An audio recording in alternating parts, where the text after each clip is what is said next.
Hi friends, कैसे हो आप सभी। आज हम पढ़ेंगे गुलाम का नियम। ठीक है, गुलाम का नियम।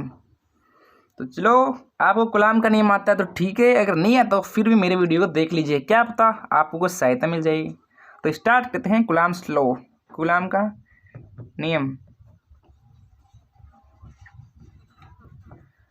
गुलाम का नियम ये है क्या? गुलाम का नियम, हाँ, आपने हिंदी में पढ़ा है कि दो स्थिर बिंदु आवेशों के बीच लगने वाला बल दोनों आवेशों के परिमाण के गुणनफल के समानुपाती होता है, उनकी बीच की दूरी के वर्ग के व्युत्क्रमानुपाती है। यही गुलाम का नियम है।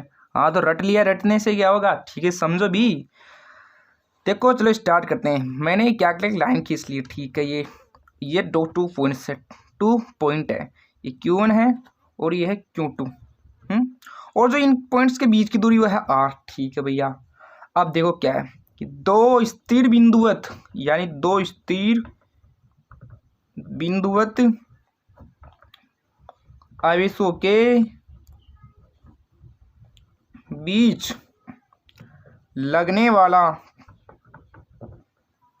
बल, यानी दो स्थिर बिंदुओं के आवेश के बीच में जो ये बल लगेगा, ठीक है, लगने वाला बल दोनों आवेशों के परिमाण जानते हो ना, मैग्नीट्यूड। क्या होता है? मैग्नीट्यूड के गुणनफल के समानुपाती होता है। परिमाण के गुणनफल के समानुपाती होता है, यानी प्रोपोर्शनल होता है। ठीक है। इस बल की तथा उन दोनों बिंदुओं के बीच की दूरी के वर्ग के व्युत्क्रमानुपाती होता है। और यह बल है, यानी इस बल की दिशा दोनों आवेशों के मिलाने वाली रेखा के अनुदिश होती है। तो चलो इसको देखो कि दो स्थिर बिंदुवत आवेशों के बीच लगने वाला बल दोनों आवेशों के परिमाण के गुणनफल के समानुपाती होता है तथा उन दोनों बिंदुओं के बीच की दूरी के वर्ग के व्युत्क्रमानुपाती होता है, यानी एंटी प्रोपोर्शनल। इस बल की दिशा दोनों आवेशों को मिलाने वाली रेखा के अनुदिश होती है। चलो देख भी लेते हैं कि ये थ्योरी है, इस थ्योरी में क्या लिखा है। मैंने क्या बताया, पर देखो, दो स्थिर बिंदु आवेशों के बीच लगने वाला बल दोनों आवेशों के परिमाण के गुणनफल के समानुपाती, यानी ये बल है ना, ये इस Q1 आवेश के और Q2 आवेश के समानुपाती है। सॉरी, पेन नहीं चल रहा मेरा तो। और आगे क्या लिखा है कि उनके बीच की दूरी के वर्ग के व्युत्क्रमानुपाती, ये दूरी है, इसके ये वर्ग के व्युत्क्रमानुपाती भी होता है। ये इसका वर्ग हो गया। तो मैं इसको लिख लेता हूँ इक्वेशन, इसको फर्स्ट दे देता हूँ, इसको सेकंड दे देता हूँ। इधर इक्वेशन फर्स्ट और सेकंड से क्या किया, F इक्वल टू क्या आ गया, F समानुपाती Q1 Q2 R स्क्वायर आ गया। ठीक है।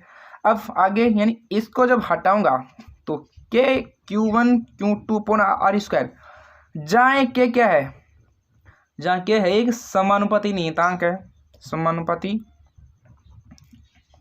नियतांक है, जिसका मान माध्यम की प्रकृति और माध्यम के पद्धति पर निर्भर करता है। क्या होता है? ये एक समानुपाती नियतांक है जिसका मान माध्यम की प्रकृति एवं मात्रक पद्धति पर निर्भर करता है। ठीक है साय। अब चलो आगे, यानी क्या हो गया हमारा, F बराबर K Q1 Q2 R square. हाँ, ये तो गुलाम का नियम है भाई, समझ गए। अब यहाँ पर K है, K क्या है, देखो K है, इस K का मान कितना होता है, जो K होता है इसको बोलते हैं 1/4 एप्सिलॉन नॉट। एप्सिलॉन बोलते हैं इसको, क्या बोलते हैं इसको, एप्सिलॉन नॉट। ये मैंने एक मोटा सा बना दिया, ये छोटा ही होगा। ठीक है। इसका जो एप्सिलॉन नॉट है, ये इसके का मान होगा। ठीक है, ये फॉर्मूला है। और ये इसका 9 × 10⁹ coulomb newton metre square coulomb square. ठीक है। ये कैसे, ध्यान रखना, एप्सिलॉन नॉट का मान कितना होता है, 8.85 × 10⁻12 है coulomb square upon newton metre square. ठीक है, ये होता है। इस मान को यहाँ पुट आउट करोगे और इसको सोल्व करेगा तो ये आ जाएगा। ठीक है। अब इसको वेक्टर फॉर्म में कैसे लिखते हैं, यानी सदिश रूप में, वेक्टर फॉर्म में मैंने इसको लिख लिया कि F वेक्टर इक्वल टू, इस के की जगह ये लिख दिया हमने 1/4 एप्सिलॉन नॉट ठीक है।